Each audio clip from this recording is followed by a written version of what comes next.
ओम नमो नारायण। शाश्वत ज्ञानोदय परिवार में आप सभी बंधुओं का हार्दिक स्वागत है। बंधुओं, आज की आध्यात्मिक चर्चा का विषय है मूर्ति पूजा क्यों। बंधुओं, इस विषय में आज आप योगी शिवानंद जी महाराज के विचार सुनेंगे कि मूर्ति पूजा करनी चाहिए तो क्यों करनी चाहिए और किस प्रकार करनी चाहिए, क्या लाभ है। आइए सुनते हैं योगी शिवानंद जी महाराज के विचार। कहते हैं कि ईश्वर कण कण में विद्यमान है, तो क्या यह सत्य है? शायद हाँ और शायद नहीं। अब सभी से एक प्रश्न है, क्या कोई भी स्थूल वस्तु स्वयं कार्यशील हो सकती है जब तक कि उसके ऊपर कोई बाहरी बल ना लगाया जाए? नहीं हो सकती ना। तो फिर क्यों कहा जाता है कि ईश्वर कण कण में विद्वान है? उसकी शक्ति किसी पत्थर, लकड़ी या किसी वस्तु को क्या क्रियाशील करती है? यदि ईश्वर कण कण में विद्यमान है तो फिर तो हर वस्तु स्वयं क्रियाशील होनी चाहिए, परंतु नहीं है। तो क्या इससे ये कथन असत्य नहीं लगता कि ईश्वर कण कण में विद्यमान है? तो ऐसा क्यों कहा गया है? तो उसके लिए थोड़ा सा समझना पड़ेगा एक उदाहरण से। योगी शिवानंद कहते हैं, बंधुओं, जैसे किसी राजा का सम्मान पूरी प्रजा करती है और साथ साथ उस राज परिवार के सभी सदस्यों का सम्मान भी यथोचित सम्मान प्रजा करती है, तो इसका अर्थ ये नहीं हो जाता कि राज परिवार के सभी सदस्य भी राजा हैं। सम्मान राजा का या राज परिवार के सदस्यों का नहीं होता है, उस सिंहासन का होता है जिस सिंहासन पर राजा बैठे। उसी प्रकार हम ईश्वर का सम्मान करते हैं, ईश्वर को, क्योंकि ईश्वर परम तत्व है। अब क्योंकि ईश्वर के बनाए हुए सारे कण कण ईश्वर के बनाए हुए हैं, तो उसी आधार पर हम ईश्वर का अंश मानते हुए हमें हर कण कण का, ईश्वर की बनाई हर वस्तु का सम्मान करना चाहिए और अपने अपने नज़रिए के अनुसार हम उसके अंदर ईश्वर की मौजूदगी महसूस कर सकते हैं। बस देखने का नज़रिया होता है। जरूरी नहीं है कि हर चीज़ के अंदर वो शक्ति उपस्थित हो। शक्ति तो हमारे देखने के नज़रिए से उपस्थित होती है। अब एक चीज़ और है, एक उदाहरण से समझते हैं। जिस प्रकार किसी भी प्राणी के शरीर सक्रिय रहता है क्योंकि उसके अंदर ईश्वर तत्व आत्मा है, आत्म तत्व उसके अंदर मौजूद है। जब किसी शरीर के अंदर से आत्म तत्व, वो ईश्वरीय तत्व, वो ऊर्जा निकल जाती है तो शरीर निष्क्रिय हो जाता है, वो क्रियाशील नहीं रहता। तो शक्ति क्या हुई? वो ईश्वरीय तत्व, वो आत्मा, वो शक्ति हुई जो उसको चला रही थी। तो क्या ये जो तस्वीरें हैं, मूर्तियां हैं, फिर इनको हम ईश्वर क्यों माने? ये प्रश्न उठता है, इनकी पूजा क्यों करें? तो बंधुओं, इसको इस प्रकार समझना होगा कि मूर्ति पूजा हम क्यों करें। उसका कोई कारण है। कारण क्या है? क्योंकि जो मंदिर में मूर्तियों की स्थापना होती है वो पूरी विधि विधान से मंत्रोच्चार द्वारा उस मूर्ति की प्राण प्रतिष्ठा की जाती है। प्राण प्रतिष्ठा से आशय है उनके अंदर प्राणों का संचार करना, अर्थात उनके अंदर प्राण प्रदान करना। जब तक प्राण प्रतिष्ठा विधि विधान मंत्रोच्चार से नहीं होती है तब तक वो केवल मूर्ति कहलाता है। अब मंत्रोच्चार द्वारा पूरे विधि विधान से उनकी शक्ति, मंत्रों की शक्ति और सभी भक्तों की भावनाओं की ऊर्जा, हृदय से निकलने वाली तरंगों की ऊर्जा जब इकट्ठी होती है तो वो ऊर्जा उस मूर्ति में समाहित हो जाती है और उस ऊर्जा के प्रवेश होने से वो मूर्ति जीवंत हो जाती है, जिसे हम प्राण प्रतिष्ठित मूर्ति भी कह देते हैं। अब वो सिर्फ एक पत्थर की मूर्ति ना होकर के ईश्वरीय तत्व की मौजूदगी का उसमें एहसास कराती है। अब जरूरी नहीं है कि वो सक्रिय हो, सक्रियता लाए, परंतु उसके अंदर वो ऊर्जा प्रवेश कर चुकी है मंत्रोच्चार के कारण, भक्तों की भावनाओं के कारण, हृदय से उठनी तरंगों की ऊर्जा के कारण। अब जब एक बार कोई मूर्ति मंदिर में प्रतिष्ठापित हो गई तो मंदिर का जो गर्भगृह है, जब वहाँ भक्त लोग पूजा करने आते हैं तो भक्तों के हृदय से उठने वाली भावनाएं, तरंगें वहाँ एक ऊर्जा का निर्माण करती हैं। अदृश्य तरंगें अदृश्य ऊर्जा का निर्माण करती हैं, जिस कारण से वहाँ एक अजीब सा ऊर्जा स्रोत तैयार हो जाता है। भक्तों, कभी कभी आपने देखा होगा जब आप मंदिर के गर्भगृह में प्रवेश करते हैं तो आपको एक बहुत ही सुखद एहसास होता है, जैसे बहुत आत्मसंतुष्टि मिलती है, अपने अंदर ऊर्जा का संचार होना, अपने अंदर एक शक्ति का एहसास महसूस होता है। उसका कारण क्या है?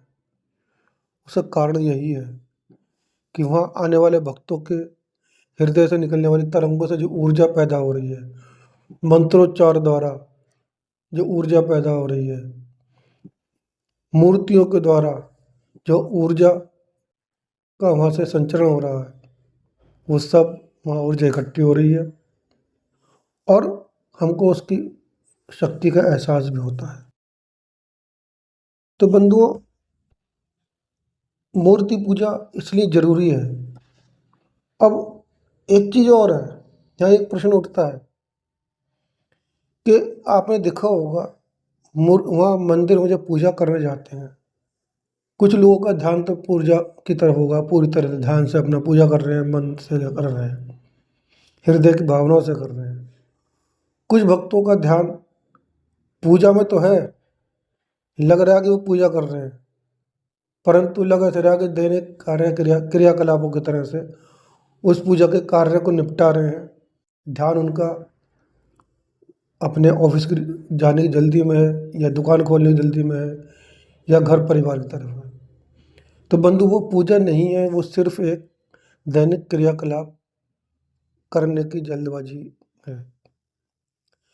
पूजा करने का मतलब है हम अपने हृदय की भावनाओं से पूजा करें। ये आवश्यक नहीं है कि हम नाना प्रकार के सामग्री वहाँ अर्पित करें।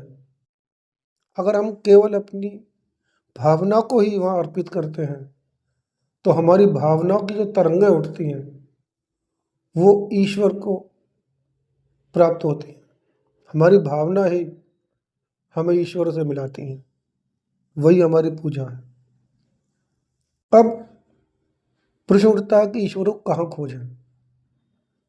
तो इसका प्रश्न ये भी उठता है, तो क्या निराकार ईश्वर की पूजा निरर्थक है? नहीं, ऐसा नहीं है। निराकार पूजा और साकार यानी मूर्ति पूजा दोनों एक दूसरे का पूरक है। मूर्ति पूजा ना तो मूर्ति पूजा निरर्थक है, ना ही निराकार की पूजा निरर्थक है।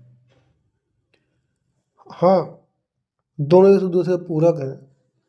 मूर्ति पूजा हमारे अंदर भक्ति भाव जागृत करती है, आध्यात्मिकता को जागृत करती है, हमारी भावनाओं को, हमारे अंदर भक्ति भावना को उभारती है, हमें सरल बनाती है, समर्पण का भाव पैदा करती है। मूर्ति पूजा निराकार ब्रह्म की पूजा के लिए एक पुल का काम करती है। अगर हम पुल पर खड़े रह गए तो हम उस निराकार को कैसे पाएंगे? हमें पुल पे खड़े नहीं रहना है। उस निराकार की भक्ति को पाने के लिए पुल पार करना होगा। हम अटके नहीं रह सकते। हमें ईश्वर को खोजना है, अपने अंदर खोजना होगा, अपनी करुणा में, अपनी भावनाओं में, अपने व्यवहार में, दूसरों के प्रति अपनी सरलता में, करुणा में, अपने कार्य के प्रति जिम्मेदारियों में। हम जो भी कार्य करें ईश्वरीय कार्य समझ के करें, ईश्वर के द्वारा सौंपा हुआ कार्य समझ के करें, पूरी दक्षता के साथ करें और प्रभु को अर्पित करते चलें। यही हमारी सच्ची पूजा है। हम ईश्वर को हर पल अपने ध्यान में रखें और हर कार्य उसको अर्पित करते हुए चलें। जब हम ऐसा कर सकेंगे तो हम उस परम तत्व को पा सकेंगे, उस परम तत्व को पाने का अधिकारी भी होंगे। तो इसलिए हम केवल मूर्ति पूजा के ऊपरी दिखावे के ऊपर ही ना अटके रहें, उस ईश्वर तत्व को पाने का प्रयास करें, अपने अंदर खोजें, अपने व्यवहार में खोजें, दूसरों के प्रति करुणा भाव में खोजें। बंधुओं, यही आपसे मेरे निवेदन है कि अपने व्यवहार को ईश्वर के प्रति समर्पित करते हुए, अपनी भावना को समर्पित करते हुए उस ईश्वर का ऊपर पूरा विश्वास रखें। हाँ, एक चीज़ और यहाँ योगी शिवानंद जी कहते हैं कि यदि आप मंदिर जाते हैं और सिर्फ इस कामना के साथ जाते हैं कि ईश्वर हमें भौतिक सुख सुविधाएं दे दे, धन दौलत दे दे, इसके लिए अगर आप पूजा करते हो तो योगी शिवानंद जी का कहना है कि मूर्ति पूजा तुरंत बंद कर दीजिए। अब आप कहेंगे कि महाराज जी क्या कह रहे हो? तो महाराज का कहना है कि यदि आपने उस परम तत्व से एक तुच्छ चीज, एक भौतिक वस्तु मांग ली तो आप भिखारी से ज़्यादा कुछ नहीं। उस परम तत्व से उसकी करुणा, उसका प्यार, उसका दुलार मांगो। उससे भौतिक वस्तु मांग करके आप उसको क्या करोगे? वो परम पिता है। जिस प्रकार एक पिता अपने बच्चों की हर सुख सुविधा का ध्यान रखता है, हर परेशानी को जानता है, उसी प्रकार वो ईश्वर, वो परम पिता परमेश्वर क्या हमारी भावनाओं को, हमारी आवश्यकता को नहीं जानेगा? अगर हम उसके प्रति पूर्ण समर्पित हो जाएं, अपनी करुणा में, लोगों के प्रति करुणा में उसको देखें, हर तत्व के अंदर उसको देखें, तो ईश्वर तो हमें सब कुछ बिना मांगे देगा। तो उससे क्यों मांगना? भौतिक वस्तु क्यों मांगना? वो बिना मांगे सब कुछ देगा। वो परम पिता है, वो निष्ठुर नहीं है। वो हमारी करुणा, दया, हमारी भावनाओं को देख रहा है, वो सब कुछ जानता है। इसलिए उस ईश्वर तत्व से केवल उसकी कृपा मांगो, बस, और कुछ मत मांगो। ओम नमो नारायण। बंधुओं, आज की चर्चा यहीं पूर्ण होती है और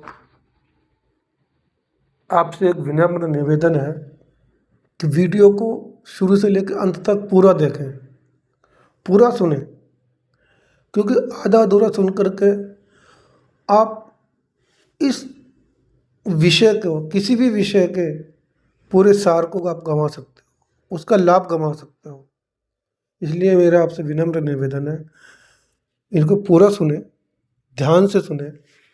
कई बार वैसे तो आपको बहुत सरल शब्दों में मैं विषय समझाता हूँ, फिर भी अगर समझ ना आए तो आप कमेंट बॉक्स में अपनी समस्या, अपना जो जिज्ञासा है उसे लिख सकते हैं।